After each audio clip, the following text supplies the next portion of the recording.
April 5th, 1943. 0800 hours. Over the Sicilian Strait. Second Lieutenant Robert Hayes of the United States 1st Fighter Group pressed his face against the canopy of his P-38 Lightning, counting the dark shapes against the morning sky.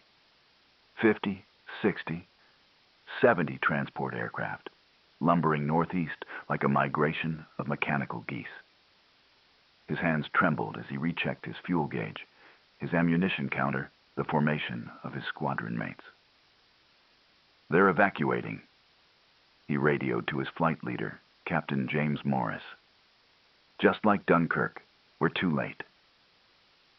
What Hayes didn't know, what none of the 24 American pilots sweeping across that stretch of water could know, was that they weren't witnessing an evacuation at all.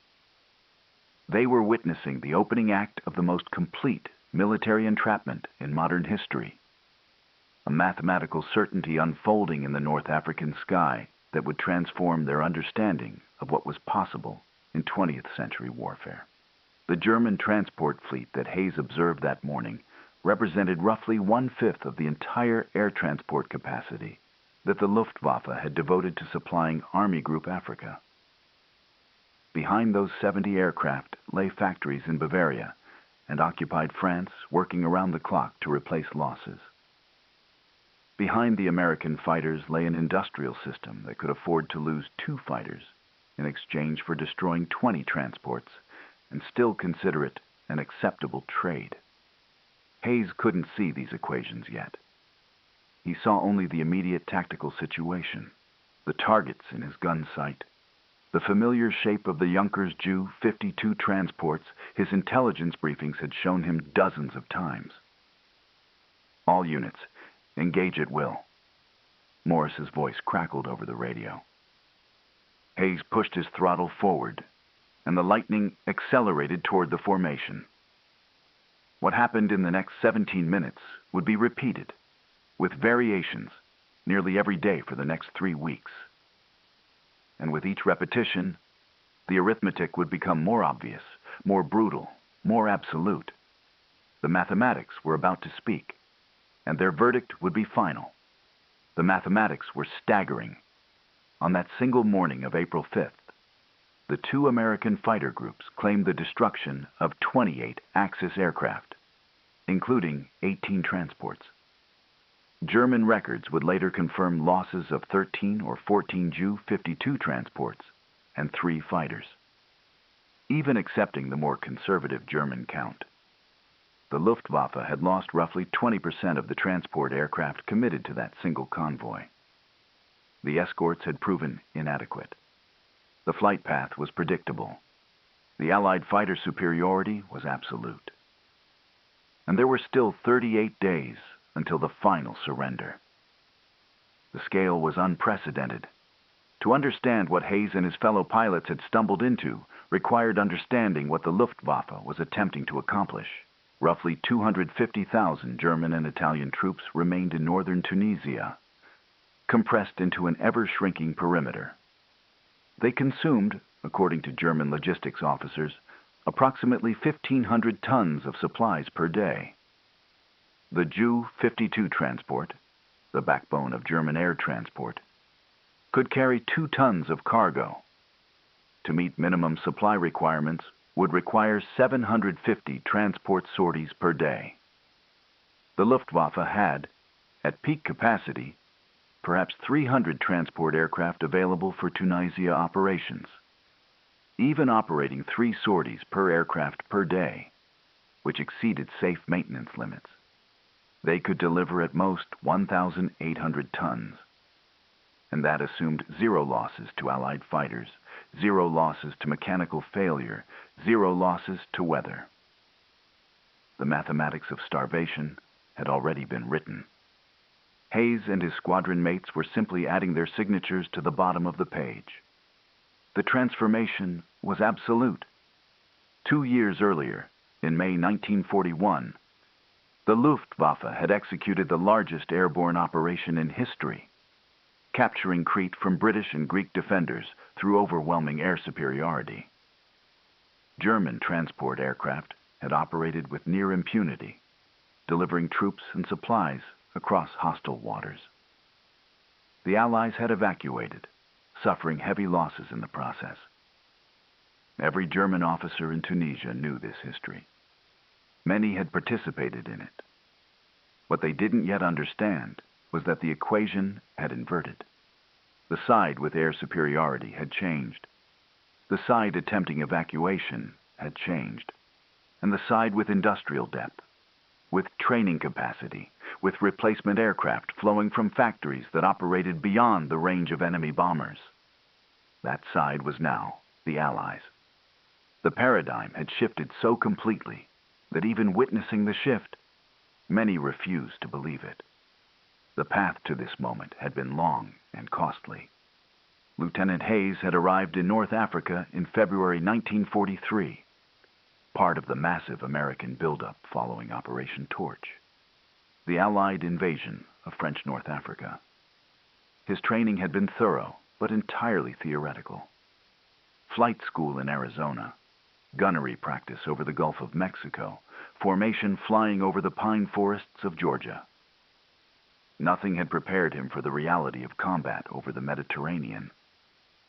His first combat sortie had been a disaster of confusion and radio chatter, during which he'd expended all his ammunition without confirming a single kill.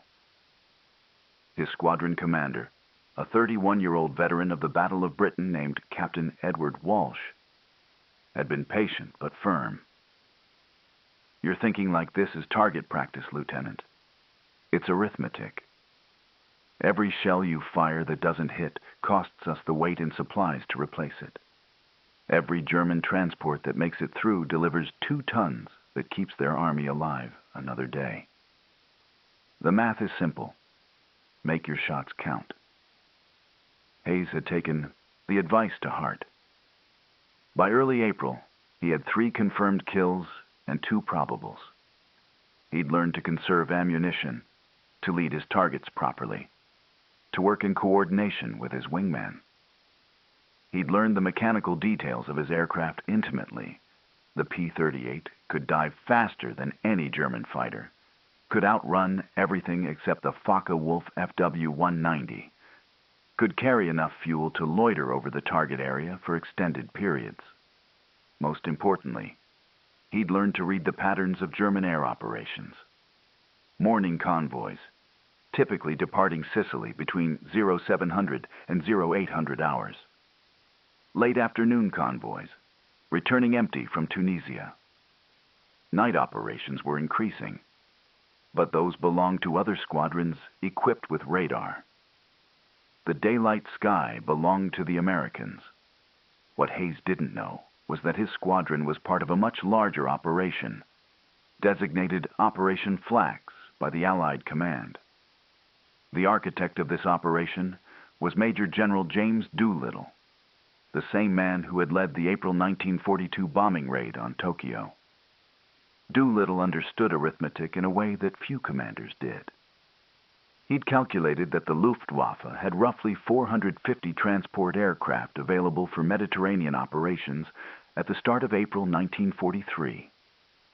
He'd calculated that German aircraft factories could produce approximately 100 transport aircraft per month. He'd calculated that with sustained interdiction, losses could exceed replacement capacity within 6 weeks. After 6 weeks, the Luftwaffe would begin consuming its reserve. After 12 weeks, the transport fleet would be broken beyond recovery. But the campaign in Tunisia wouldn't last 12 weeks. The ground offensive would begin within days. So Doolittle's orders were simple. Maximize losses, minimize Allied casualties, make the mathematics speak as loudly and clearly as possible. The German commander facing this mathematics was General Theo Osterkamp, appointed on April 5th to command Jagdfliegerführer Sizilien, responsible for fighter protection over Sicily and the waters between Sicily and Tunisia.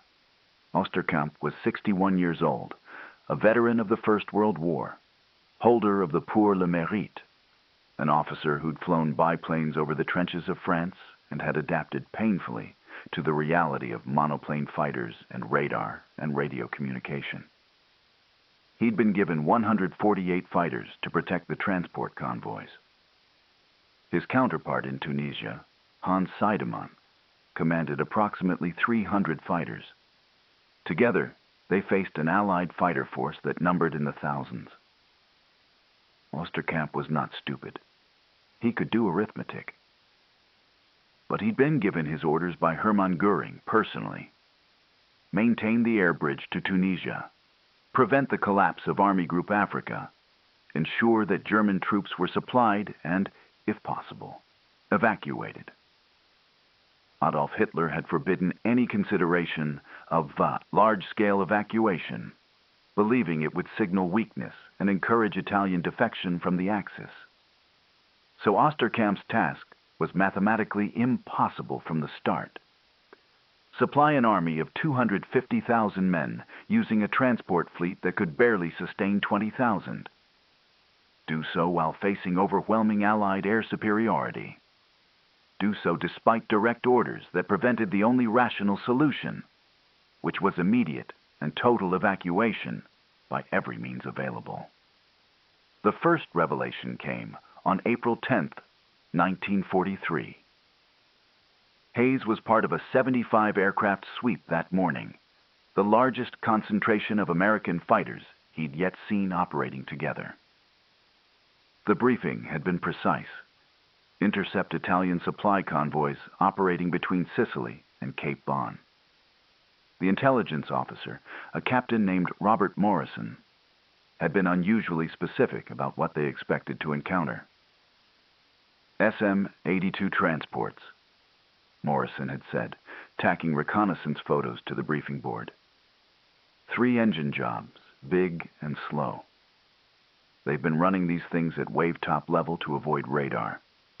We've got reports of 20 aircraft in today's convoy, escorted by C-200 fighters. Expect them to be at 500 feet or lower.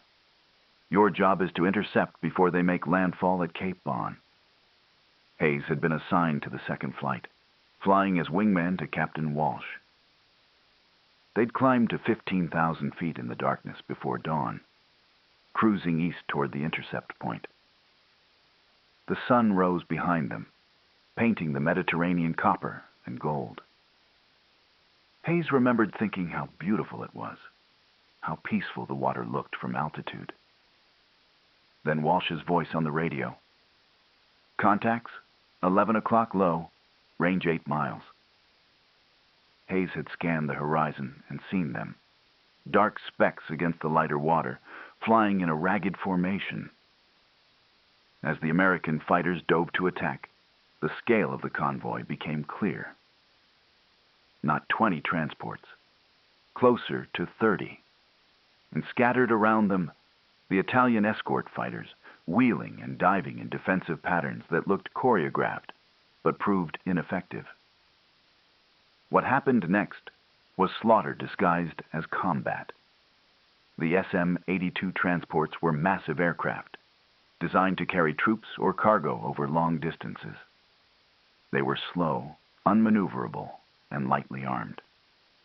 The American P-38s dove through them like sharks through a school of fish. Hayes followed Walsh down, selected a target, led it properly, squeezed the trigger. His 4 50-caliber machine guns and single 20-millimeter cannon converged on the transport's left engine. He saw pieces separate from the nacelle, saw smoke trail, saw the aircraft begin a slow, descending turn toward the water.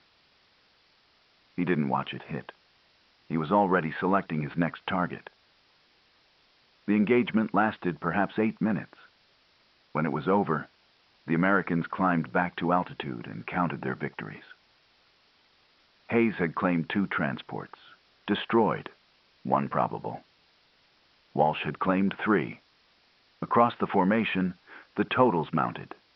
10 transports confirmed destroyed, another 4 probables, 2 escort fighters shot down.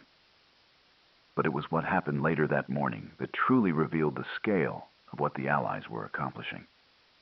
A second convoy had been spotted, this one consisting of Ju-52 aircraft, escorted by Ju-88 bombers and Bf-110 heavy fighters. Hayes' squadron had already returned to base to refuel and rearm, but the 321st Bomb Group and elements of the 82nd Fighter Group had engaged. By noon, when Hayes was eating lunch in the mess tent, the reports were circulating. Another 10 transports destroyed. Multiple escort aircraft shot down. 2 separate convoys, both savaged, on a single morning. Hayes did the arithmetic in his head. If the Germans had lost roughly 20 transports today, and each transport carried 2 tons of cargo, that was 40 tons of supplies that wouldn't reach Tunisia. If the trapped Axis army needed 1,500 tons per day, then today's losses represented nearly 3% of daily requirements. Multiply by 30 days, and the trapped army would starve. Unless the Germans could increase the convoy sizes, which would make them even more vulnerable to interception. Or unless they stopped trying to supply by air entirely, which would mean immediate surrender. Captain Morrison, the intelligence officer, found Hayes after lunch. Morrison was a studious man, 34 years old, formerly a mathematics professor at Cornell University. He'd been drafted in 1942 and assigned to intelligence work based on his analytical background. "Lieutenant," Morrison said, settling onto the cot next to Hayes' bunk, "I need you to help me understand what you saw this morning. The SM-82s. You said they were flying at wave-top level?" "Affirmative," Hayes replied. "Couldn't have been more than 500 feet up. Made them easy targets once we spotted them." Morrison nodded, making notes on his clipboard. "That's consistent with what everyone's reporting. They're trying to stay under our radar coverage. But that means they're burning extra fuel fighting turbulence at low altitude, which reduces their payload capacity. And it doesn't help them once you've spotted them visually anyway." He looked up from his notes. "Hayes, I'm tracking something. The Germans lost 13 or 14 Ju-52s on April 5th. Let's call it 14. Today they lost 20 transports between the 2 convoys, maybe more. That's 34 aircraft in 6 days. They started the month with maybe 300 transports dedicated to Tunisia operations. At this rate, they'll have none left by the middle of May." Hayes felt something cold settle in his stomach. "Sir, the war in Tunisia won't last until the middle of May. The British are already pushing toward Tunis.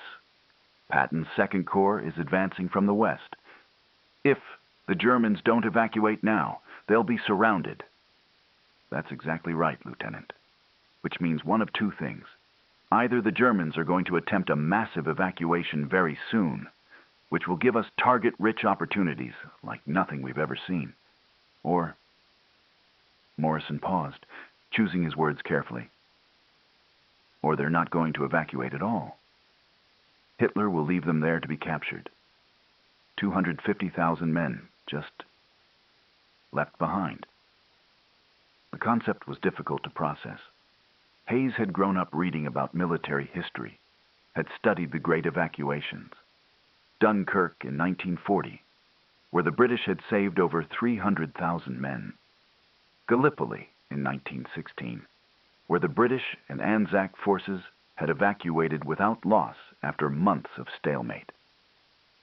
Napoleon's retreat from Moscow. The Chinese nationalist evacuation to Taiwan was still years in the future, but the pattern was clear. Armies retreated when they were beaten. They didn't simply surrender in place by the hundreds of thousands. "Sir," Hayes said slowly, "what you're suggesting doesn't make sense. If they can't supply them and won't evacuate them, then every day we kill more transport aircraft, we're sealing their fate more completely." Morrison met his eyes. "Yes, Lieutenant. That's exactly what I'm suggesting. And I think the Germans know it too." I think Osterkamp and Seidemann and every Luftwaffe officer in the Mediterranean knows the mathematics as well as we do. But they have their orders, and those orders don't allow for rational solutions. So they're going to keep sending convoys, and we're going to keep destroying them until there's nothing left to send. The pattern emerged over the following days, relentless and systematic. On April 11th, Hayes flew 2 sorties. The first was a morning sweep that intercepted a convoy of 20 Ju-52s escorted by Ju-88s and Bf-110s. The Americans claimed all 20 transports destroyed and 7 escorts. The second was an afternoon mission that caught 30 unescorted Ju-52s attempting to use weather cover for protection. They shot down 5 before the convoy scattered into the clouds. That same day, British Spitfire fighters of No. 152 Squadron RAF intercepted another convoy, destroying 3 transports at the cost of 2 Spitfires. Hayes logged 4 hours of flight time that day, claimed 3 confirmed kills, and returned to base with his aircraft undamaged. The next day, April 12th, something changed. The Royal Air Force Desert Air Force, which had been supporting the ground offensive in Tunisia, shifted resources to Operation Flax. Suddenly, the sky was full of British fighters, Australian pilots, South African squadrons, Polish units. The coordination was chaotic at first. Radio frequencies became congested with accents from across the British Empire, all reporting contacts, calling for support, claiming victories. But the arithmetic continued to speak. 30 more transports destroyed on April 12th, 25 on April 13th. The numbers accumulated like snowdrifts, each day's total adding to an overwhelming sum. On April 13th, Hayes participated in a bombing escort mission to Castelvetrano and Trapani airfields in Sicily. 48 B-17 bombers, escorted by every available fighter the Americans could put in the air. The target was the Luftwaffe's forward airfields, the bases from which the transport convoys originated. Hayes flew top cover at 23,000 feet, watching the bombers below release their loads in precise patterns. The airfields erupted in smoke and flame. When reconnaissance aircraft flew over the targets that afternoon, they counted 11 Italian aircraft destroyed on the ground, 8 German aircraft destroyed, 16 Italian aircraft damaged, 40 German aircraft damaged. The Germans were losing transports in the air and on the ground simultaneously. The mathematics were becoming absurd. But the revelation that truly shattered assumptions came on April 18, 1943, in an engagement that would be remembered by the Germans as the Palm Sonntag Massacre, the Palm Sunday Massacre. Staff Sergeant Anthony Calabrese of Brooksville, Florida, was 23 years old and had been flying as a tail gunner in P-40 Warhawk fighters for 7 months when his squadron encountered what he would later describe as the most target-rich environment I ever saw or ever hope to see.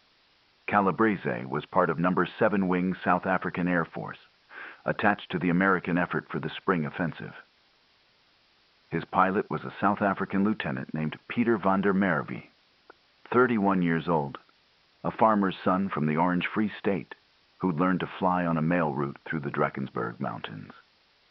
At 1700 hours on April 18th, van der Merwe's squadron was conducting a routine patrol over the Cape Bon Peninsula when they spotted the convoy. Calabrese, positioned in the rear gun position, saw them first. A massive formation of aircraft flying northeast toward Sicily, stacked between 500 and 1,500 feet altitude. "Skipper," Calabrese radioed forward. "We've got contacts. Lots of contacts. I'm counting. Jesus, I'm counting at least 60 transports, maybe more. Plus escorts." Van der Merwe had later written in his diary, which was published after the war. "When I saw that armada of Ju-52s, my first thought was that we'd stumbled into the main evacuation. 65 transports, 21 fighters escorting them, against our 47 P-40s and 12 Spitfires. I'd trained for air combat, but nothing prepares you for seeing that many aircraft in one place. It looked like a migration, and we were the predators waiting for them. The Allied fighters attacked from altitude, diving through the German formation. The Ju-52s, each carrying 40 troops or equivalent cargo, attempted to defend themselves. Passengers fired machine guns out of windows. Escort fighters tried to cover the transports, but were overwhelmed by numbers. Calabrese would later testify, "I saw one Ju-52 try to climb away, and it just came apart in the air. I don't know if it was structural failure from the stress or if we'd hit something critical, but the wings folded up and the fuselage dropped into the sea. Another one was flying straight and level when 3 of our fighters hit it simultaneously from different angles." The pilots must have died instantly because the aircraft just continued in a straight line until it hit the water. A third transport tried to jettison cargo to gain speed. I saw crates tumbling out the side door, saw men jumping after them, saw parachutes opening. Some of the parachutes were white, some were German camouflage. They all ended up in the same water. The engagement lasted 17 minutes. When it was over, the Americans and South Africans claimed 24 Ju-52s destroyed, 10 German fighters destroyed, an unknown number of Italian fighters destroyed. 35 Ju-52s limped back to Sicily damaged, many with dead or wounded crew. The Germans would later estimate that approximately 900 troops who had been passengers in the transports were killed either in the air or when the aircraft hit the water. Hayes hadn't participated in the Palm Sunday massacre, but he heard about it that evening when von der Merwe's squadron returned to the same base complex. The mess tent was subdued. Hayes found Calabrese sitting alone, smoking a cigarette with hands that shook slightly. "You hear about it?" Calabrese asked. "Some," Hayes replied. "They said it was 65 transports." 65 transports full of men, Calabrese said. He took a long drag on the cigarette. They were evacuating troops. That's what it was. Not supplies, men. And we. He trailed off, staring at the tent wall. "Lieutenant, I've shot down 7 aircraft. This was my 8th sortie with confirmed kills.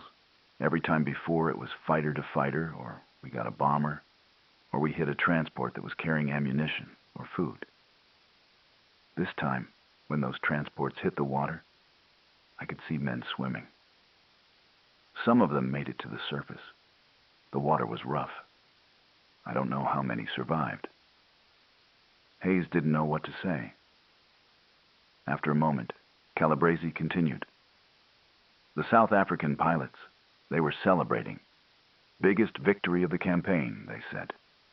24 transports in one engagement. But all I could think was, that's 900 men who aren't going home. And we're going to do this again tomorrow. And the day after that. Until there's nothing left flying."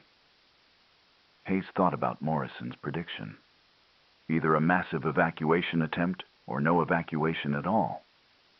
The Palm Sunday massacre suggested the Germans had tried the former, and the mathematics had spoken clearly about the viability of that strategy.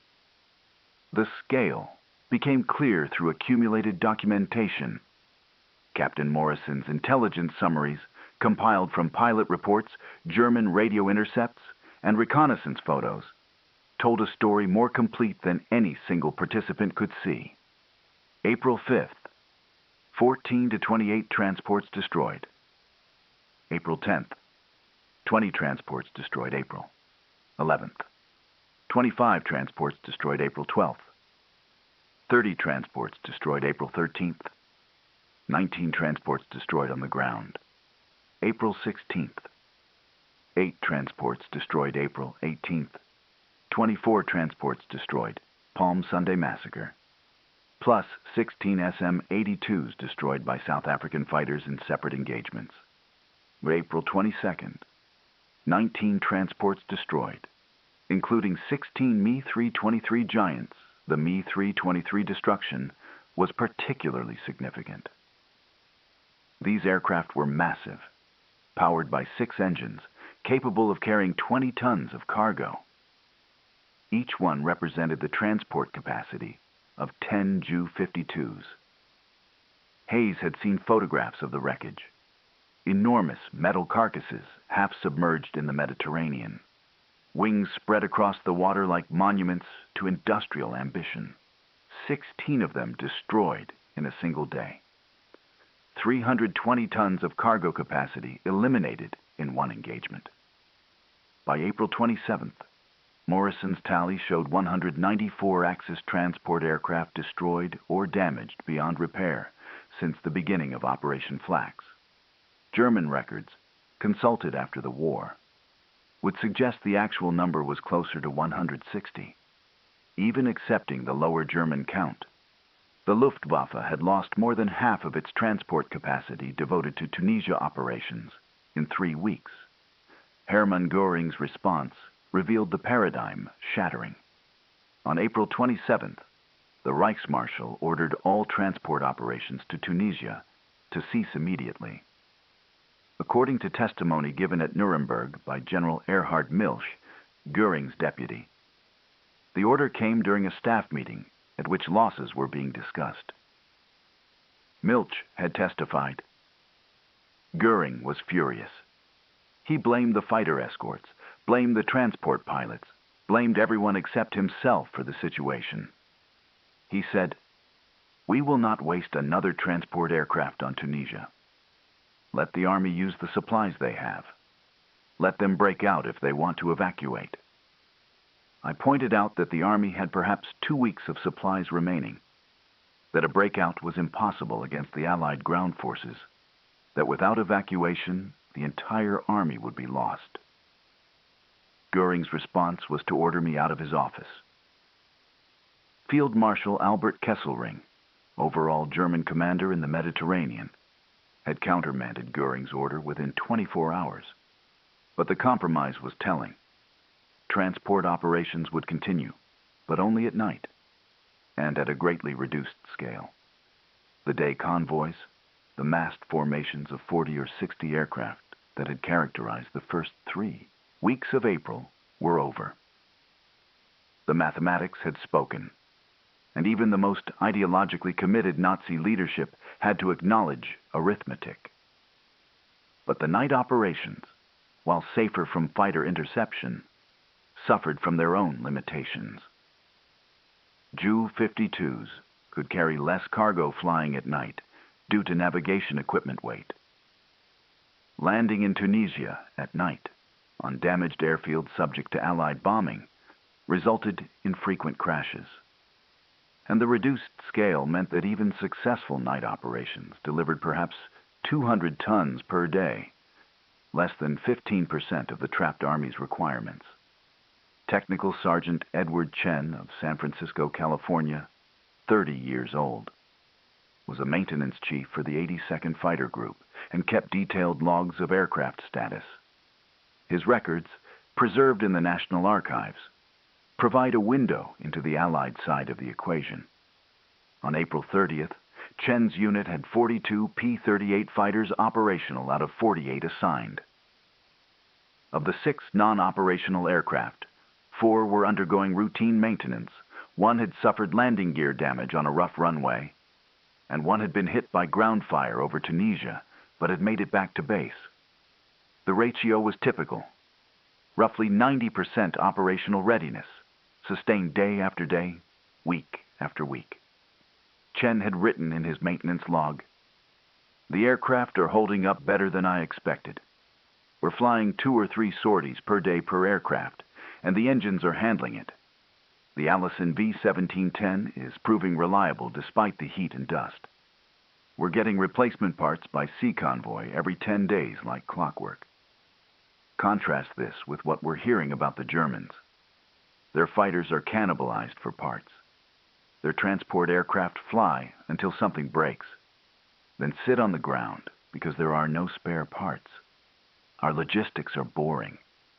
Their logistics are catastrophic. This war isn't being won in the air. It's being won in the factories back home and the supply ships crossing the Atlantic. Chen's observation was mathematically precise. American aircraft factories had produced approximately 6,000 fighters in 1942. In 1943, production would exceed 12,000. German fighter production for the entire year of 1943 would be approximately 10,000 aircraft, split between the Eastern Front, the Mediterranean, and the defense of the homeland. The mathematics of industrial production dictated that the Allies could accept a 1-to-1 loss ratio and still overwhelm the Axis through sheer numbers. But the actual loss ratio in Operation Flax was running approximately 30 Axis transports destroyed for every Allied fighter lost. The mathematics were closer to massacre than combat. The psychological transformation happened in stages, differently for each individual. For Lieutenant Hayes, the transformation began with denial. After the Palm Sunday massacre, he'd convinced himself that the Germans would change tactics, would find some clever solution, would adapt.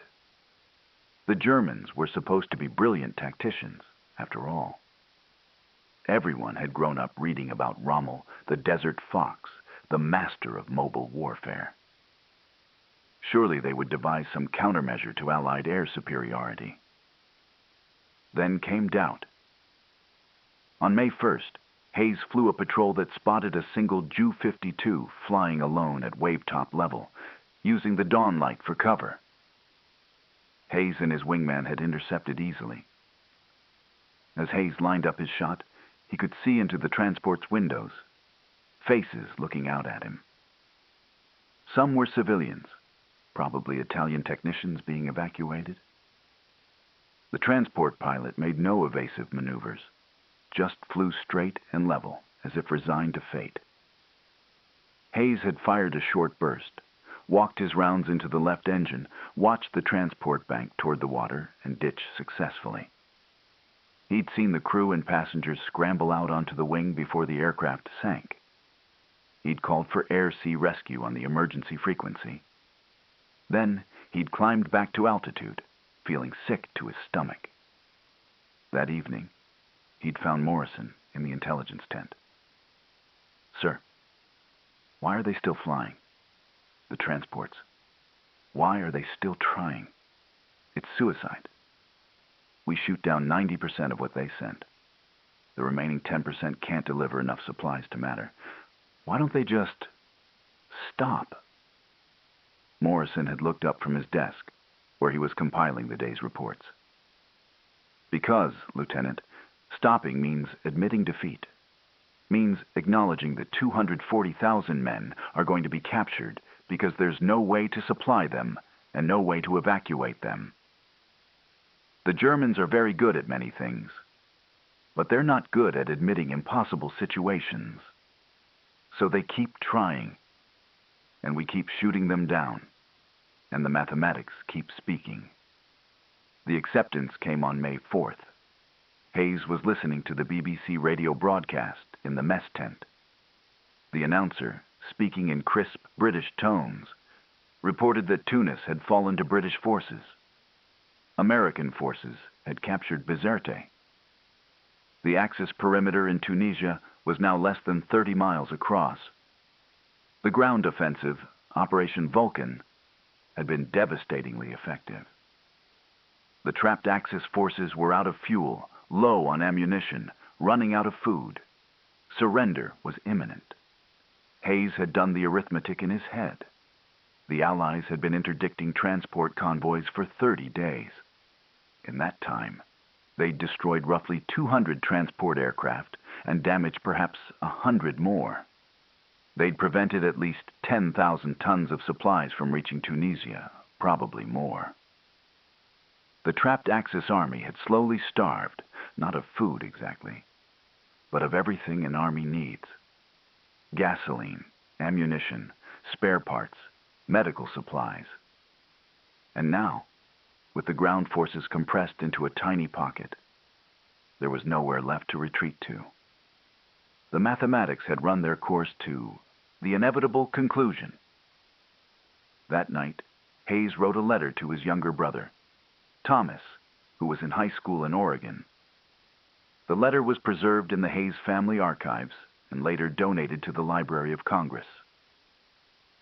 Tom, I want to tell you about something I've been part of these last few weeks, because I think you'll read about it in the history books someday, and I want you to know what it was really like.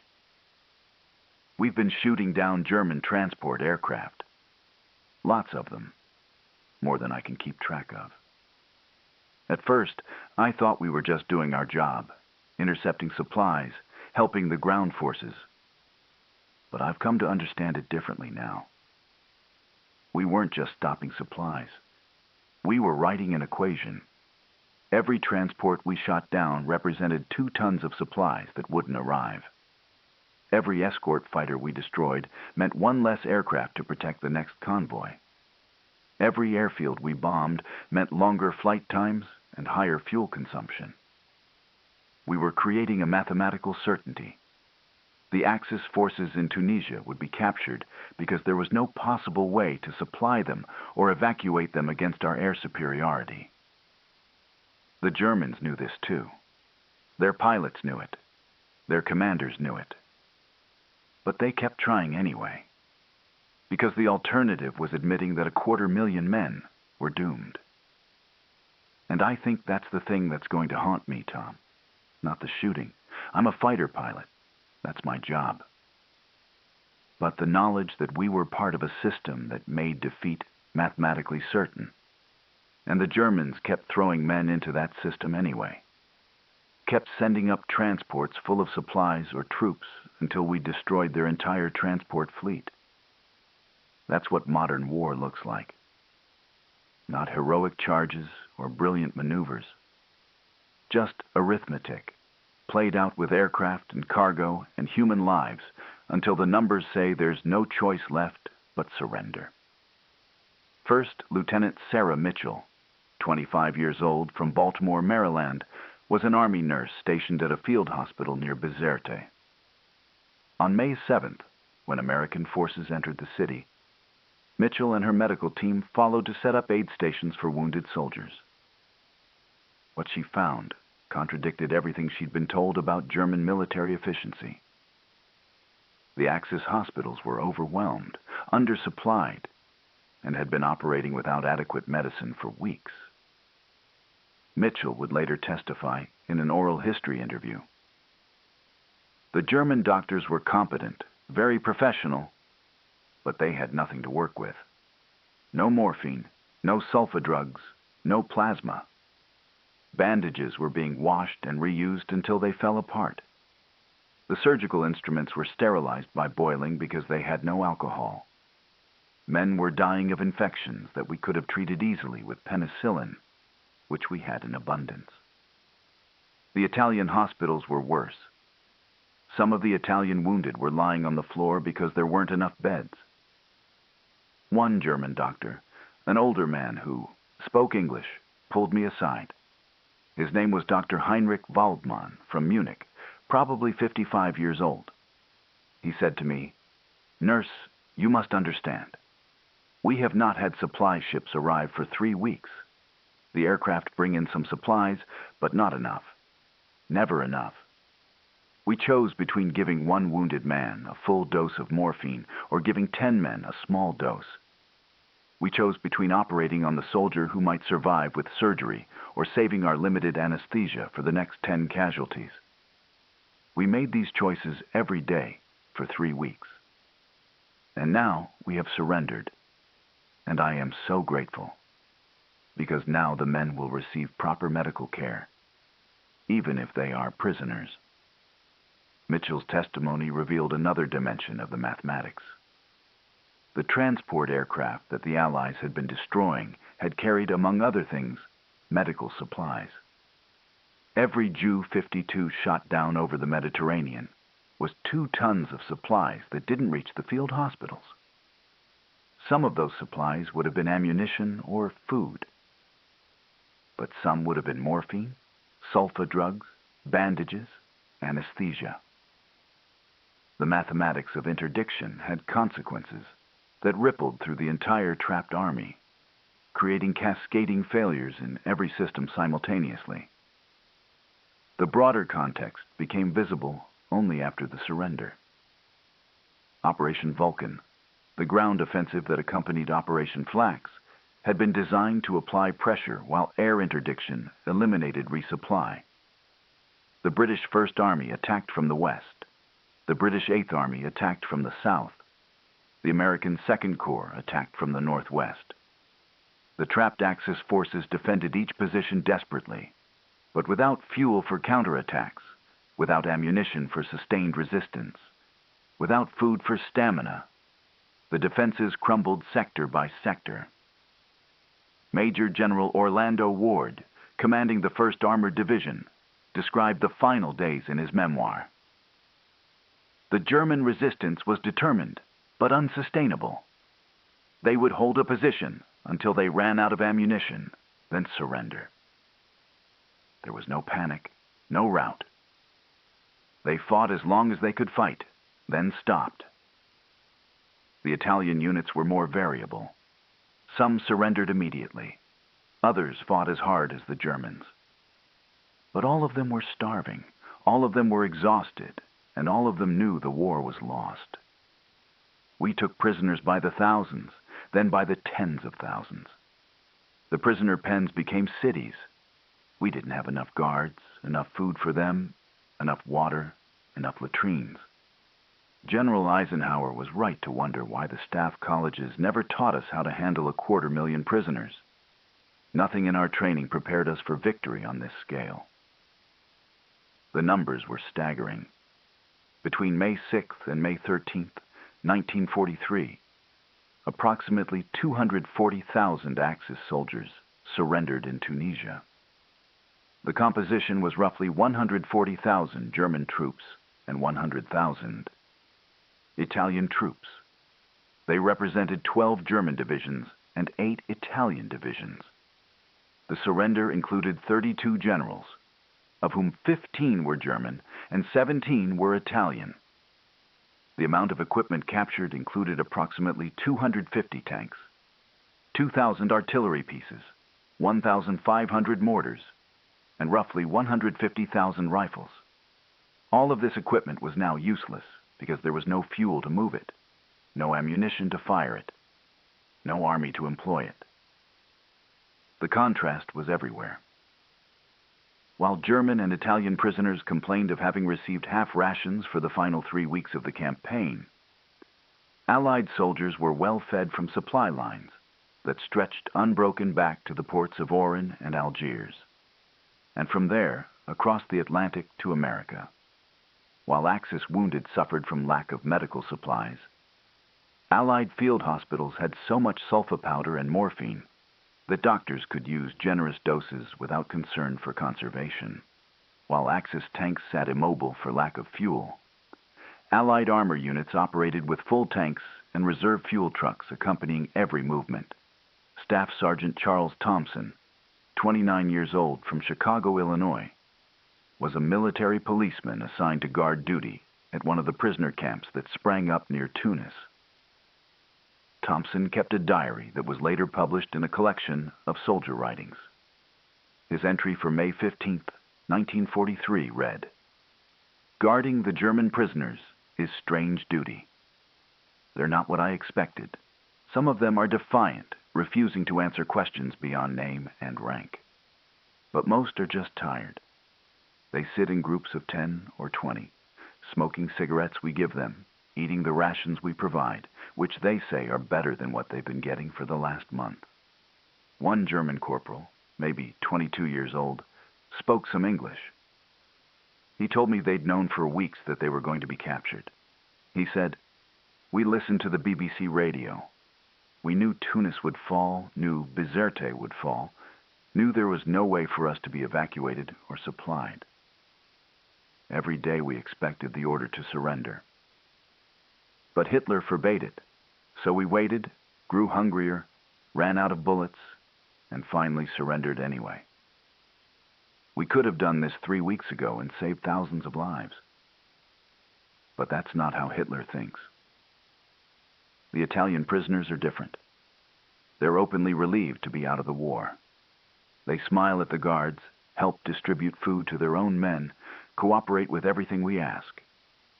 The Germans stay organized, maintain their unit structure even in captivity, stand at attention when their officers pass. The Italians just want to go home. Can't blame them, really. They never wanted to fight in North Africa anyway. It was Mussolini's idea, trying to recreate the Roman Empire or something. Now they're sitting in a prison camp in Tunisia, thousands of miles from home, waiting to be shipped somewhere else. I heard some of the German officers talking yesterday. They were discussing Operation Flax, the Air's interdiction campaign. One colonel was explaining to younger officers how the Allies had made the campaign mathematically impossible. He said, "They understood the equation better than we did. They calculated how many transport aircraft they needed to destroy to make resupply impossible. Then they deployed enough fighters to achieve that rate of destruction. And they sustained it for 30 days. Very systematic, very American. We were thinking tactically, trying to win each day's convoy battles. They were thinking strategically, trying to eliminate our entire transport capacity. They succeeded." Thompson's diary entry captured something essential about the transformation that Operation Flax represented.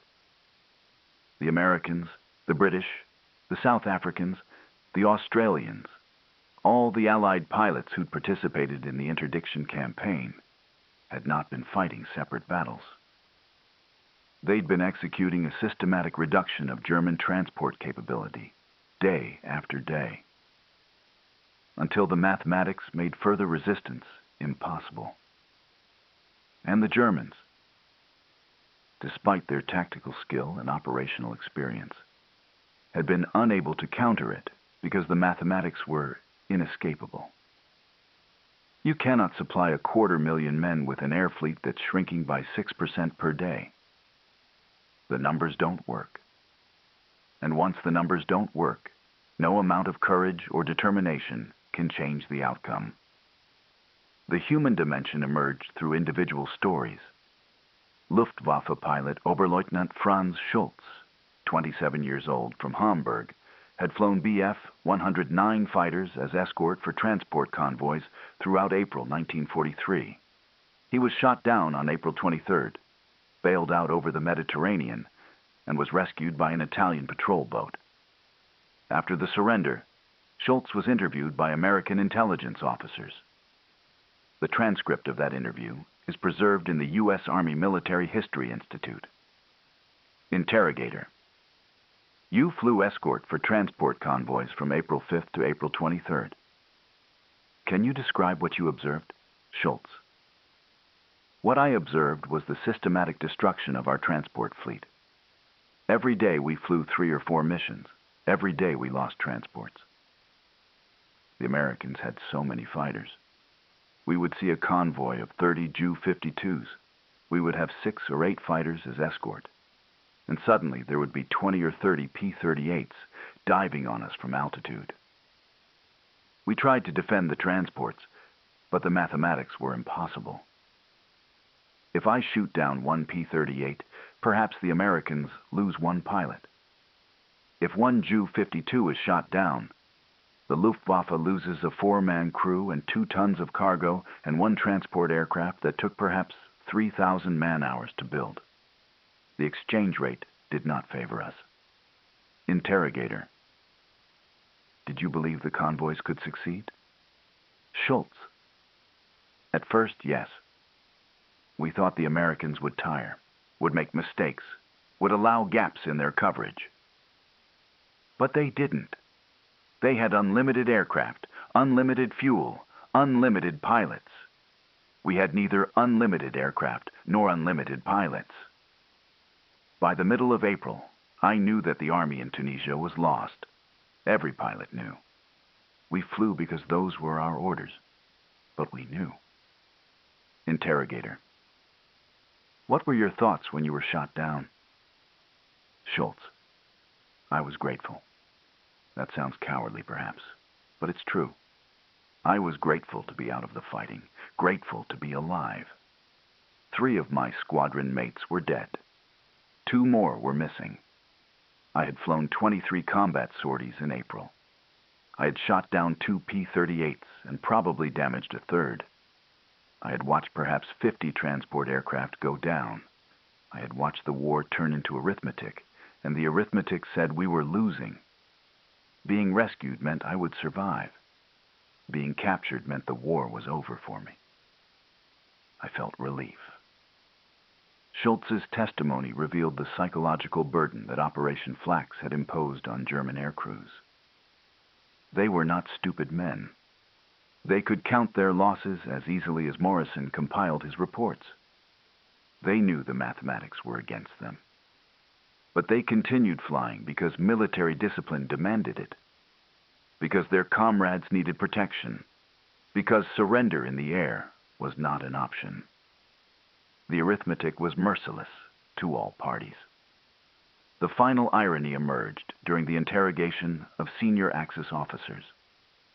General Gustav von Verst, commanding the 5th Panzer Army in Tunisia, was captured on May 12th when his headquarters was overrun by American forces. Von Verst was 56 years old, a career officer who'd commanded armored units with distinction in Poland, France, and Russia. His interrogation transcript includes this exchange. Interrogator. General, when did you realize that the Axis position in Tunisia was untenable? Von Verst. Untenable is the wrong word. It was untenable from the moment we were pushed into northern Tunisia in March. Once surrounded by Allied forces with complete air superiority, with no port access and inadequate air transport, basic logistics mathematics indicated defeat within 6 to 8 weeks. The question was never if we would be forced to surrender, but when. Interrogator. Did you recommend evacuation? Von Verst. Multiple times. I recommended to Field Marshal Kesselring that we conduct a gradual evacuation while we still had some air transport capacity.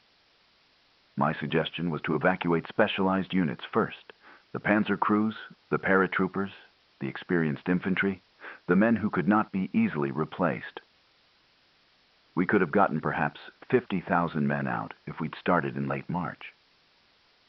But Hitler forbade any evacuation. He said it would signal weakness. He said we must hold Tunisia regardless of cost. So we did. And the cost was 240,000 prisoners. Interrogator. What was your reaction to Operation Flax? Von Verst. Professional admiration, combined with personal frustration. Your forces executed a textbook interdiction campaign. You identified the critical logistics node, our air transport fleet. You calculated the rate of attrition necessary to make that node non-functional. You deployed sufficient forces to achieve that attrition rate. You sustained the operation until the objective was achieved. It's exactly what I would have done in your position. But as the ground commander watching my army starve, watching the transport losses mount, watching the inevitable approach day by day, it was extraordinarily frustrating. We were checkmated, and we knew it. But we had to continue playing until the end of the game. Von Verst's testimony revealed that senior Axis commanders understood the mathematics as clearly as anyone. They'd done the calculations. They'd seen the interdiction reports. They'd watched their supply stockpiles dwindle. They'd known, with mathematical certainty, how the campaign would end. But knowing the outcome and being able to change it are different things. The arithmetic of defeat had been written in March. Operation Flax simply executed the calculation to its conclusion. The British perspective added depth to the narrative. Wing Commander Hugh Dundas, commanding No. 244 Wing RAF, had participated in Operation Flax from April 12th onward.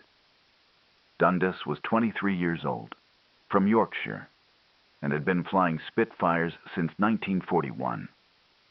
His memoir, published in 1987, included this reflection. The Palm Sunday massacre was the moment I understood that we were witnessing something unprecedented. 65 transports destroyed or damaged in a single engagement. Not 65 fighters in a swirling dogfight where skill and luck determined the outcome.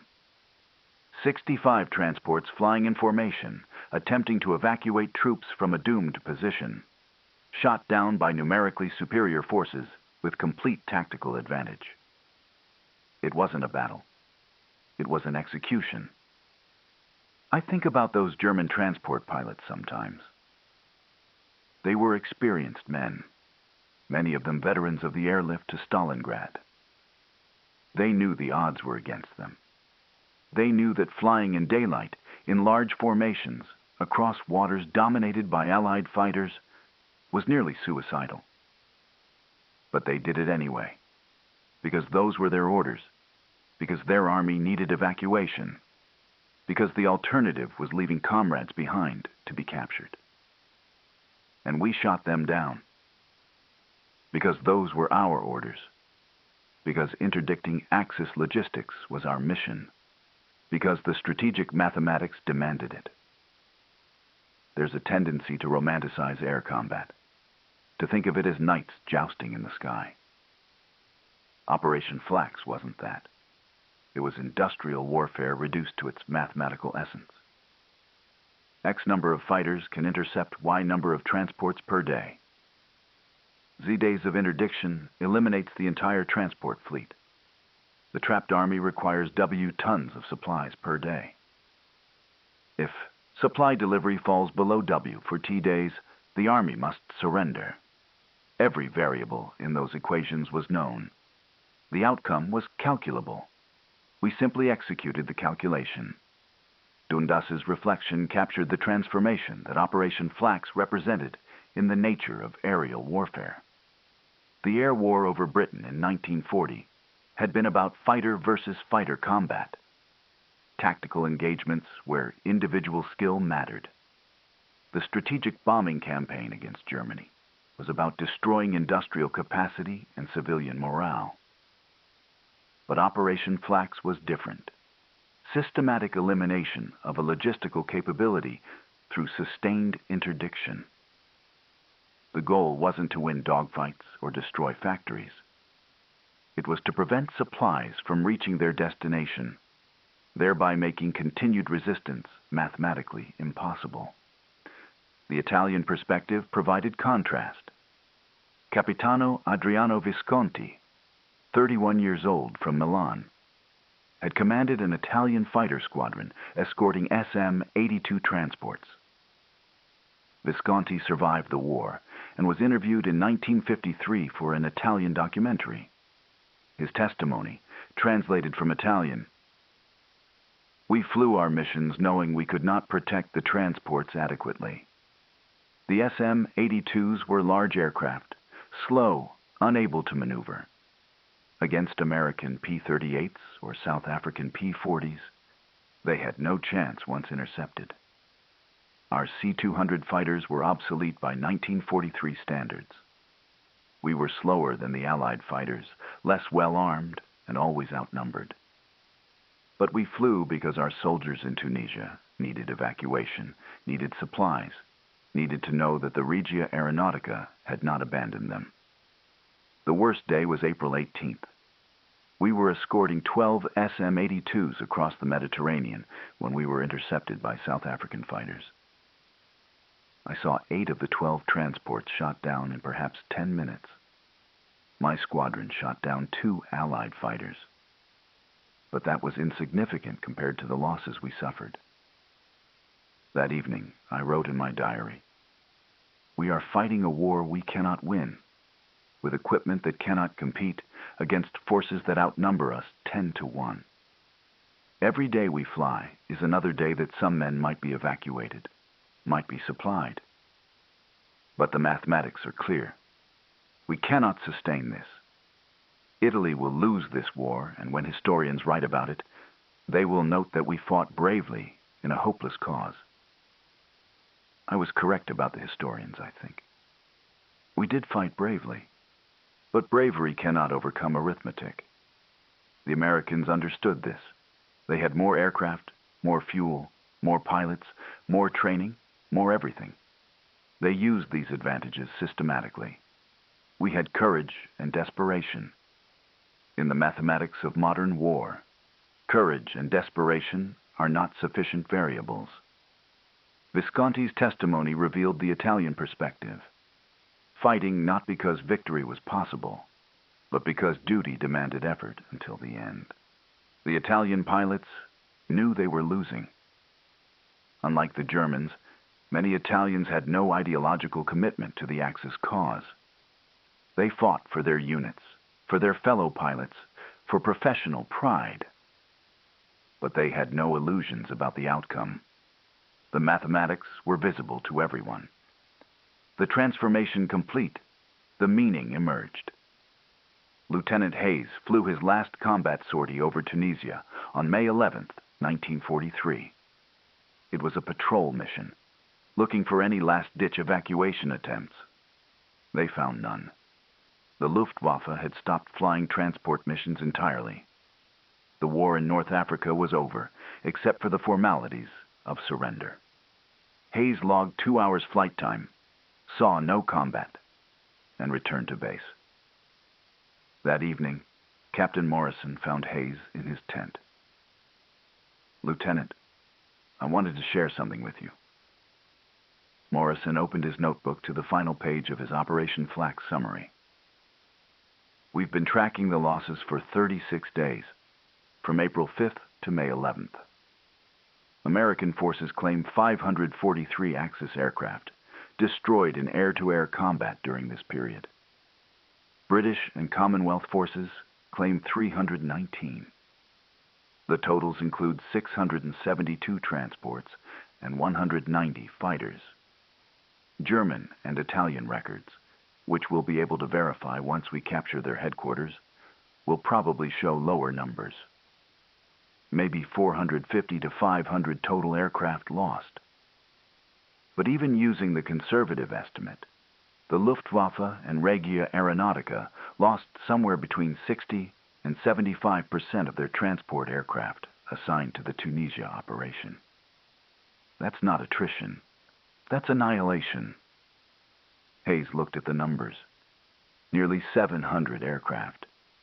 Even if the real number was 450, that represented 90% of the transport fleet the Germans had committed to Tunisia at the start of April. Operation Flax hadn't interdicted Axis supplies. It had eliminated the entire logistical system that those supplies depended on. The mathematics had spoken with absolute clarity. "Sir," Hayes said slowly, "I keep thinking about something Calabresi said after the Palm Sunday massacre. He said we were going to do it again the next day, and the day after that, until there was nothing left flying. And that's exactly what happened. We destroyed the transport fleet so thoroughly that they stopped trying. Not because they didn't have the will, but because they literally ran out of aircraft. The mathematics made further attempts pointless." Morrison nodded. "That's the lesson here, Lieutenant. Wars can be won through arithmetic, not the arithmetic of body counts or territory captured, but the arithmetic of logistics and industrial capacity. We had more fighters than they had transports. We had more replacement aircraft than they had replacement capacity.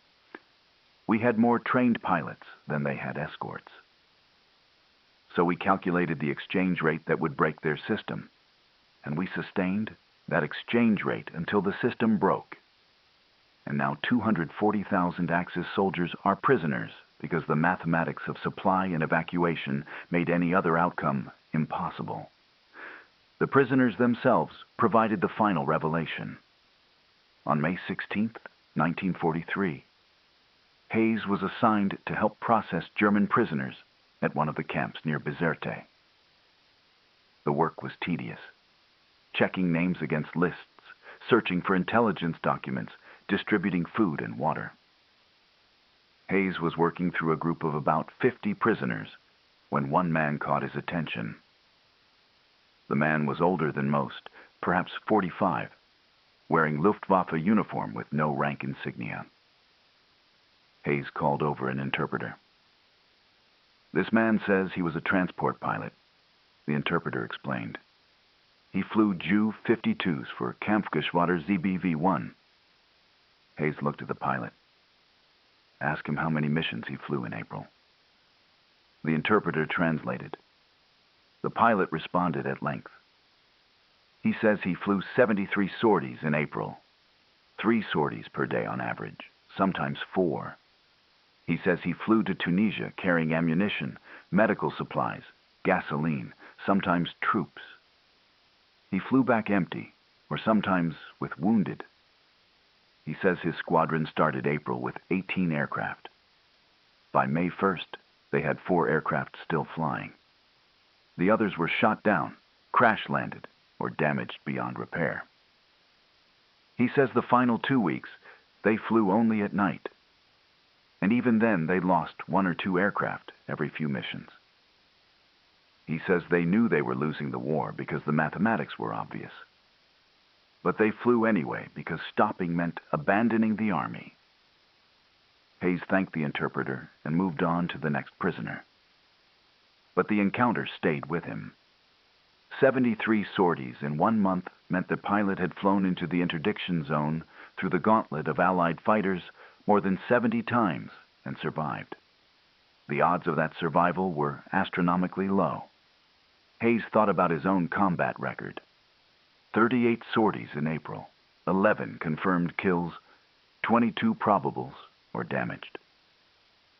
He'd been on the attacking side, with altitude advantage, with numerical superiority, with replacement aircraft flowing from American factories. That Luftwaffe pilot had been on the receiving end, flying large, slow transports, desperately trying to deliver supplies to a doomed army. The difference in their experiences was the difference between the mathematics of victory and the mathematics of defeat. The broader implications became clear in the months after surrender. The captured Axis equipment, carefully catalogued by Allied intelligence, revealed the extent to which air interdiction had crippled the Axis war effort. German tanks were found with empty fuel tanks. Artillery pieces had perhaps 20 rounds of ammunition per gun, barely enough for a single sustained bombardment. Infantry units had less than 100 rounds of rifle ammunition per soldier, inadequate for a day of heavy combat. The Italian units were even worse off, with some having virtually no ammunition at all. Colonel Benjamin Dixon, Chief Intelligence Officer for the American Second Corps, compiled a report analyzing the effect of Operation Flax on Axis ground forces. His report concluded, air interdiction of enemy supply lines achieved tactical results far exceeding the direct tonnage of supplies destroyed. By eliminating enemy transport aircraft and preventing resupply, Operation Flax created cascading failures throughout the Axis logistical system. Ground units rationed fuel so severely that tactical mobility was eliminated. Artillery fired less often, reducing their ability to support defensive positions. Infantry conserved ammunition, reducing the volume of defensive fire. Medical units ran out of supplies, reducing the recovery rate of wounded soldiers. These effects compounded each other, creating a spiral of declining combat effectiveness that made the final Allied offensive far easier than it would have been had Axis forces been adequately supplied. The return on investment for Operation Flax was exceptional. The Allies lost approximately 70 fighters over 36 days, while achieving the effective neutralization of an army numbering 240,000 men. Dixon's report quantified what Hayes and Morrison and every other participant had witnessed: the transformation of warfare through systematic logistics interdiction. The Allies hadn't defeated the Axis forces in Tunisia through superior ground combat. They'd defeated them by eliminating their ability to fight, by starving them of supplies, by making resistance arithmetically impossible. The memorial to this transformation was not a monument, but a museum exhibit. In 1978, the United States Air Force Museum in Dayton, Ohio, opened an exhibit on Operation Flax. The centerpiece of the exhibit was a section of fuselage from a Ju-52 transport, recovered from the Mediterranean near Cape Bon in 1976 by salvage divers. The fuselage was riddled with bullet holes, preserved in the salt water for 33 years. Next to the fuselage was a plaque with a quote from Field Marshal Kesselring, taken from his post-war memoir. The loss of our transport fleet in April 1943 sealed the fate of Army Group Africa more certainly than any ground defeat. We could have defended Tunisia indefinitely against ground assault if we could have maintained supply by air. But Operation Flax made sustained air supply impossible. Once our transport losses exceeded replacement capacity, the end was mathematically certain. The Allies understood the equation. They executed it with precision, and we had no counter to it. A museum guide, conducting a tour for high school students in 1992, stood before the fuselage and explained its significance. One student asked, "Why did the Germans keep flying if they knew they were losing so many planes?" The guide paused, choosing words carefully. Because the alternative was abandoning their army. The German pilots knew the odds were against them, but they flew anyway, because stopping would have meant immediate defeat. So they continued, suffering catastrophic losses, until there were no more aircraft to fly. That's what makes this piece of fuselage significant. It's not a symbol of victory or defeat. It's a symbol of what happens when mathematics meets determination. The mathematics said these flights couldn't succeed. The determination said they had to be attempted. The result was the destruction you see in these bullet holes, repeated hundreds of times across the Mediterranean in the spring of 1943. The student looked at the fuselage, at the neat lines of bullet holes, at the placard explaining that this aircraft had been shot down on April 22, 1943, with all crew killed. So the lesson is that determination isn't enough. The lesson, the guide said, is that modern war is ultimately about systems and logistics and industrial capacity. Individual courage matters. Tactical skill matters. But when the mathematics of production and supply favor one side overwhelmingly, those advantages compound until they become insurmountable. Operation Flax demonstrated that you can defeat an army without ever directly engaging it, simply by eliminating its ability to be supplied. That was a new way of thinking about warfare in 1943. Today, it's called air interdiction, and it's a fundamental part of military doctrine. But it started with operations like Flax, where Allied forces systematically destroyed Axis transport capacity until further resistance became mathematically impossible. The discovery that Lieutenant Robert Hayes had made on that morning of April 5, 1943, staring at 70 transport aircraft against the Mediterranean sky, wasn't that the Allies were winning. It was that the Allies were executing a mathematical proof. Every transport destroyed was a term in the equation. Every escort fighter shot down reduced the defensive capability. Every sortie flown by American, British, South African, or Australian fighters demonstrated industrial and logistical superiority. The conclusion of the proof was inevitable. An army cannot fight without supplies. Supplies cannot arrive without transport. Transport cannot survive against overwhelming air superiority. Therefore, the army must surrender. What Hayes didn't know that morning, what none of the American pilots could know, was that they weren't just fighting a battle. They were demonstrating a principle that would define aerial warfare for the next 80 years. Air superiority enables logistics interdiction. Logistics interdiction enables ground victory. Ground victory is inevitable when one side can supply its forces and prevent the other side from doing the same. The mathematics were staggering, the scale unprecedented, the transformation absolute. And somewhere in the wreckage of that Ju-52 fuselage, preserved in a museum in Ohio, lies the physical evidence of that transformation. Bullet holes arranged in neat lines, testament to the moment when American fighters swept through a German convoy, when mathematics met metal, when the arithmetic of modern war spoke its verdict with absolute finality.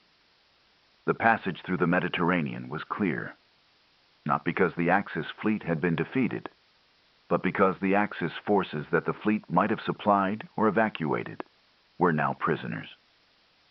240,000 men, captured because the mathematics of supply and evacuation had made every other outcome impossible. History would judge Operation Flax not as a series of air battles, but as a proof of concept. Systematic logistics interdiction, executed with precision, sustained long enough to eliminate an entire capability. The lesson was simple, brutal, and undeniable. Modern war is arithmetic, and arithmetic, once set in motion, cares nothing for courage, determination, or will. It simply calculates to its conclusion.